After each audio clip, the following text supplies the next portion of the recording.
सबसे पहले यहाँ पर मंच पर उपस्थित सभी विद्वजन को मेरा प्रणाम और यहाँ पर उपस्थित सभागार में सभी को मेरा नमस्कार। और विषय हमारा हिंदी शिक्षा नई जीत की तलाश, जो जिस पर हम शोध चल रहा है, और उसमें शीर्षक है भाषा के विकास में साहित्य की भूमिका पर हम कुछ कहना चाहते हैं। सुनील कुमार यादव, प्रस्तुत करता, उत्क्रमित मध्य विद्यालय मजालपुर कौलिया से। और इसमें प्रस्तावना है, भाषा और साहित्य का संबंध शरीर और आत्मा जैसा है। साहित्य न केवल भाषा को जीवित रखती है बल्कि उसे नया आयाम, गहराई और शुद्धता भी प्रदान करती है। साहित्य भाषा को साहित्यकारों की रचनाएं नए शब्दों, शैलियों और अभिव्यक्तियों को जोड़कर भाषा का दायरा बढ़ाती हैं, जिससे वह समाज में जीवंत बनी रहती है। यह भाषा को अस्थायित्व, अभिव्यक्ति का माध्यम और संस्कृति की पहचान कराती है।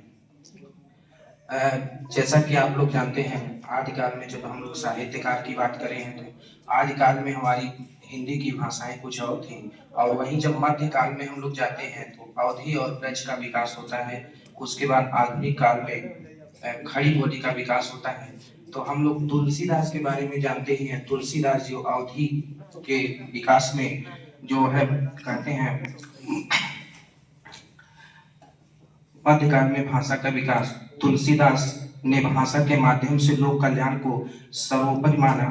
उनका प्रसिद्ध कथन है, का भाषा का संस्कृत प्रेम चाहिए साच, काम जुआवे काम रे, का लय करी कुमाज। कह रहे हैं कि प्रेम सच्चा है तो भाषा चाहे संस्कृत हो या लोक भाषा, क्या फर्क पड़ता है। आगे राम का संवाद, जब रामचरितमानस में राम का संवाद जब परशुराम से होता है तो वे अत्यंत विनम्र भाव का प्रयोग करते हैं। कहते हैं, नाथ संबोधन भंजे निहारा, कोई है केहू एक दास तुम्हारा। तो वह कह रहे हैं राम जी परशुराम से कि यह आपका ही कोई दास होगा जो धनुष का भंजन किया है।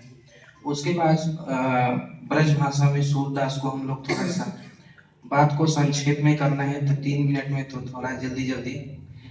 सूरदास ने ब्रज भाषा को बोलचाल के स्तर से उठाकर काव्य की सर्वमान्य भाषा बना दिया। भाषा में जो कोमलता, माधुर्य और प्रवाहमयता, उसने ब्रज को मध्यकाल की साहित्यिक के रूप में स्थापित कर दिया।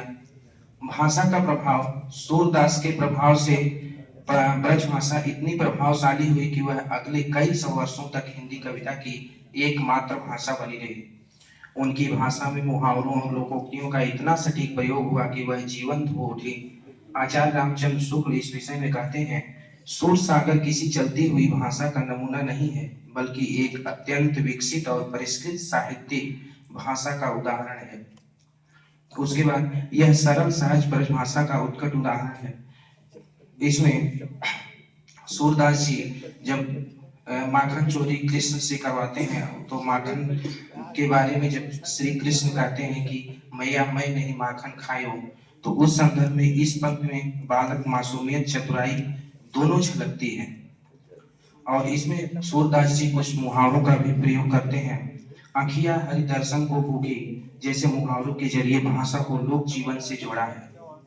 यहाँ भूखी शब्द का प्रयोग आंखों के लिए करना सूरदास की मौलिकता है। आंखों को भोजन नहीं बल्कि दर्शन चाहिए।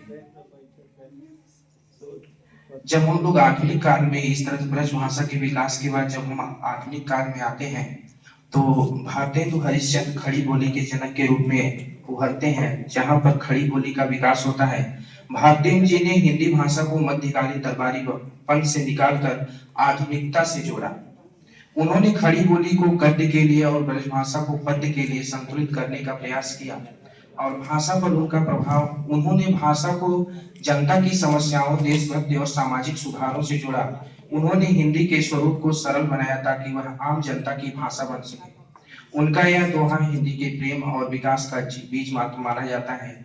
निज भाषा उन्नति है, सब उन्नति को मूल, बिन निज भाषा ज्ञान के मिटत नहीं सूल।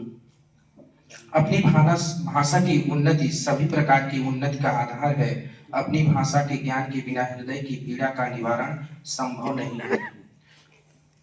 उसके बाद हम लोग निष्कर्ष पर जाते हैं कि तुलसी ने हमें भाषा का संयम सिखाया, सूर ने हमें ब्रज भाषा का सौंदर्य तथा भारतेंदु ने हमें भाषा का साहस प्रदान किया, तथा तुलसी की भाषा हमें जीवन जीने का आदर्श सिखाती है, जबकि सूर की भाषा हमें जीवन का आनंद लेना सिखाती है। तुलसी के राम नियम की भाषा तो सूर के कृष्ण प्रेम की भाषा है।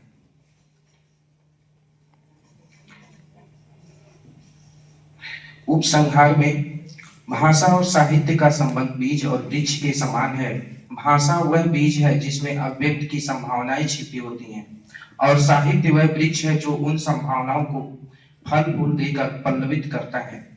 तुलसी ने सिखाया कि भाषा कैसे समाज को जोड़ती है, सूरदास ने सिखाया कि भाषा कैसे हृदय की सूक्ष्म भावनाओं को स्वर देती है, भारतेंदु ने प्रमाणित किया भाषा कैसे सोए हुए राष्ट्र को जगाती है।